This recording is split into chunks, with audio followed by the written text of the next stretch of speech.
अभी तक हमने क्या क्या चीजें देख ली हैं? अभी तक हमने कर लिया आपके पीपी होता क्या है, फिर हमने इसकी रिकॉग्निशन देख ली, सही है। फिर उसके बाद हमने इसमें एडिशन को देख लिया, इसके बाद इसकी कॉस्ट वगैरह भी देख लिया हमने। अब हम आते हैं इसकी सब्सिक्वेंट मेजरमेंट में एक मेजर पार्ट डेप्रिसिएशन के ऊपर, सही है। डेप्रिसिएशन होती क्या है भाई?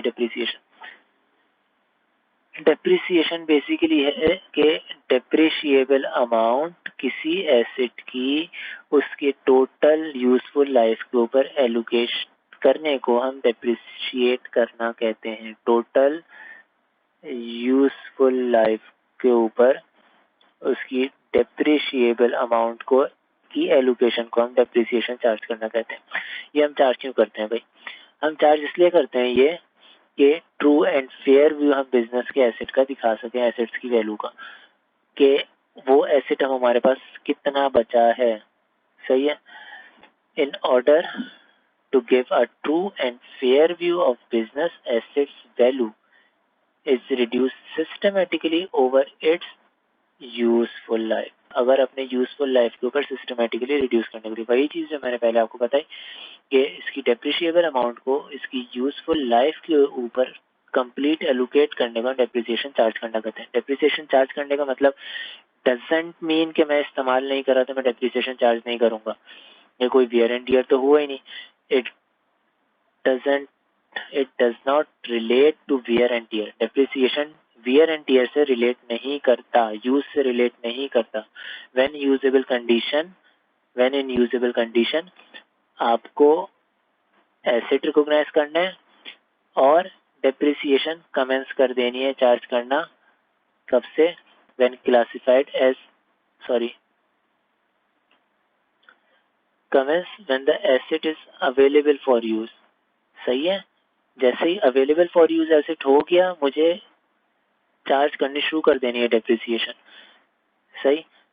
उसकी यूजफुल लाइफ के ऊपर वो पूरे की पूरी चार्ज होगी, चाहे मैं उस एसेट को इस्तेमाल करता हूँ या नहीं करता। अब वो डेप्रिशिएबल अमाउंट क्या होती है भाई? डेप्रिशिएबल अमाउंट क्या होती है?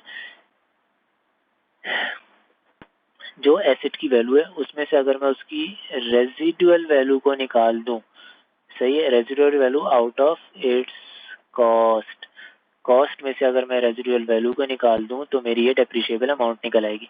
अब रेजिडुअल वैल्यू क्या होती है?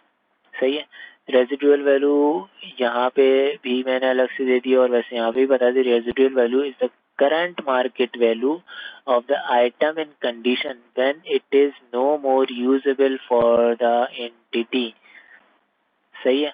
अब वही चीज यहाँ पे थोड़ी सी डिफरेंट वर्डिंग के साथ है, ये प्रेजेंट मार्केट वैल्यू बोल रहे हैं और ये करंट मार्केट वैल्यू बोल रहे हैं, कोई फर्क उसमें नहीं है, सही है। मतलब मैंने एक कार ली आज और मेरा ख्याल है कि 7 साल पुरानी कार्स मैं इस्तेमाल नहीं करता बिजनेस में, सही है।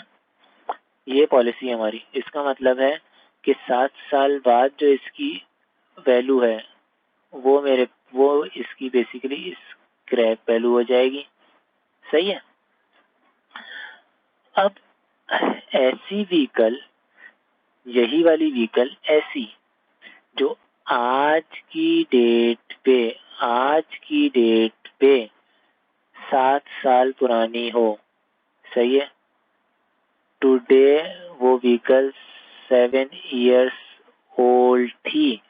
आज की डेट पे जो व्हीकल 7 साल पुरानी है, यही वाली व्हीकल, उसकी आज की डेट पे क्या वैल्यू होगी? वो रेजिडुअल वैल्यू है। जैसे मैंने गरीब इंसान हूँ, FX परचेज की, सही है। आज की डेट पे मुझे 7 साल बाद वाली FX, थोड़ा बेहतर कर लेता हूँ, मैंने परचेज की वेट्स परचेज की, सही है। और जो मैंने वेट्स परचेज की है वो 7 साल बाद जो कंडीशन उसकी होगी, उस कंडीशन की आज जो वेट्स मौजूद है उसकी जो वैल्यू है, सपोज 7 लाख उसकी वैल्यू है, वो 7 लाख, ये आपकी हो जाएगी रेजिडुअल वैल्यू। सही है, वो रेजिडुअल वैल्यू है। कॉस्ट में से मैंने अगर परचेज की है आज 3 मिलियन की, तो 3 मिलियन में से मैं 7 लाख माइनस कर दूंगा, मेरे पास बचती है 2.3 मिलियन। ये है मेरी डेप्रिशिएबल अमाउंट। सही है,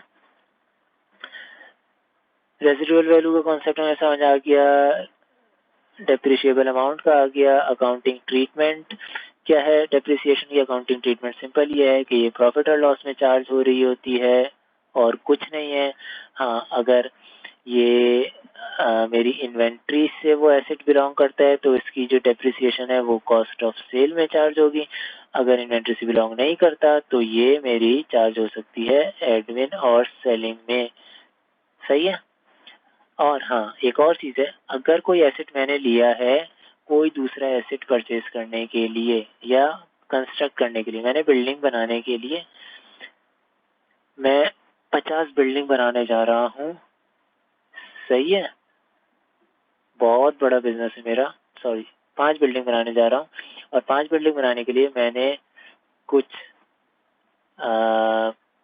व्हीकल्स परचेज किए हैं। सही है, उन व्हीकल्स की जो और वो सिंपल यूज इन्हीं बिल्डिंग को बनाने में होंगे, उन व्हीकल्स की जो डेप्रिसिएशन होगी वो भी चार्ज होगी इनकी कॉस्ट में। सही है, वो पीएनएल में चार्ज नहीं होगी, तो ये चीज़ याद रखिएगा। सही है, पीएनएल में कौन सी जा रही है? जो किसी एसेट को बनाने में इस्तेमाल नहीं हो रही। सही है, कमेंट्स कब होगी वो बता दिया। अब सीज कब होगा भाई? कमेंट्स करना तो हो गया कि भाई कब से डेप्रिसिएशन चार्ज करनी स्टार्ट करनी है, कब रोक देनी है। सही है, कभी भी नहीं, कभी भी नहीं रोकनी है डेप्रिसिएशन चार्ज करनी। कब रोकेंगे? Only when earlier of date asset is classified as held for sale or asset is derecognized, या तो डिस्पोज ऑफ हो गया है या हेल्ड फॉर सेल में है, मेरे यूज में नहीं। इन दोनों में से जो काम भी पहले होगा उस डेट पे डेप्रिसिएशन सीज हो जाएगी, चार्ज होना। जब कमेंस हुआ तब से चार्ज करनी है और जब हेल्ड फॉर सेल या डिस्पोज ऑफ हो गया तब रोक देनी है। सही है, इसके अलावा कहीं नहीं रोकनी, ये याद रखें। एक आसानी के लिए यहाँ पे कवर भी कर दिया, depreciation will continue to charge if the asset is idle और is retired from active use. सही है, हेल्ड फॉर यूज नहीं, हेल्ड फॉर सेल नहीं किया है, रिटायर्ड फ्रॉम एक्टिव यूज किया है। रिटायर किया है एक्टिव यूज से, बाद में इस्तेमाल किया जा सकता है।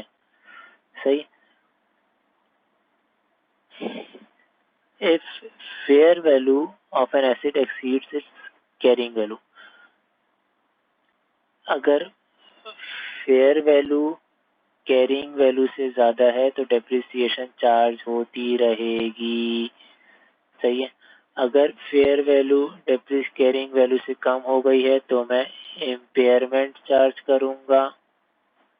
सही है, प्रोवाइडेड रिकवरेबल अमाउंट में देखता हूँ। सही है, ये रिकवरेबल अमाउंट होती है, ये हम इम्पेयरमेंट में जाकर के पढ़ेंगे रिकवरेबल अमाउंट और फेयर वैल्यू में क्या फ़र्क है। सही है, रिकवरेबल अमाउंट अगर कैरिंग वैल्यू से कम हो रही है तो मैं इम्पेयरमेंट चार्ज करूंगा, फिर रिमेनिंग के ऊपर डेप्रिसिएशन चार्ज करता रहूंगा अनलेस कि वो एसेट हेल्ड फॉर सेल ना हो जाए या डिस्पोज ऑफ ना कर दिया जाए। हाउएवर इफ अगर रेजिडुअल वैल्यू से कम हो जाती है कैरिंग वैल्यू या बराबर हो जाती है, सही है, तो मेरी डेप्रिसिएशन 0 होगी। सीज नहीं हुई है चार्ज होना, 0 चार्ज कर रहा हूँ मैं, याद रखें ये 0 चार्ज हो रही है लेकिन चार्ज हो रही है। सही है, कैरिंग वैल्यू अगर बराबर है या लेस देन है रेजिडुअल वैल्यू से तो